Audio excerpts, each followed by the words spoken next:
Une femme libre et affranchie. Est-ce que j'ai une gueule d'Arletty? Un spectacle musical qui revient sur la vie de cette actrice emblématique, Jean-Laurent Serra et Mustapha Tafnil. Voici la comédienne Élodie Menant, très parisienne. Est-ce que j'ai une gueule d'Arletty? Moi, je sais pas. Et la voici en Arletty, actrice emblématique du Paris des années 1930-1940. Elle vient d'un milieu très populaire. Elle était destinée à être dactylo, à être secrétaire. Et elle savait qu'une chose, c'est qu'elle voulait fuir ce milieu-là. J'ai fait ça en douce, si j'avais su ce qui m'attendait. Elle a été la femme la plus demandée, l'actrice la plus demandée dans le métier pendant les années 30-40.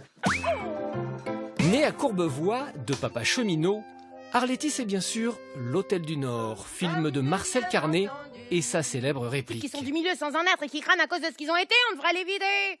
Atmosphère, atmosphère, est-ce que j'ai une gueule d'atmosphère? Puisque c'est comme ça, vas-y tout seul à la Varenne. Bonne pêche et bonne atmosphère.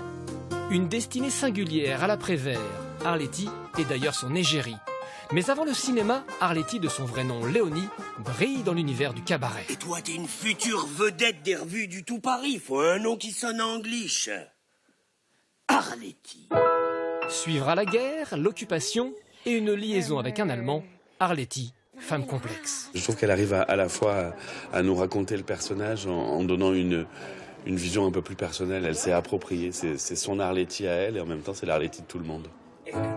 Pour son interprétation, Élodie Menant est récompensée par 2 Molières.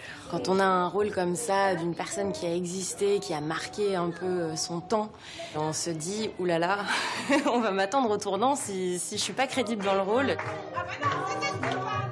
Il y a un bon mélange entre elle et moi, et on s'amuse bien, toutes les deux.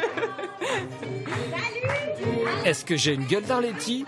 À vous de juger au Théâtre Michel.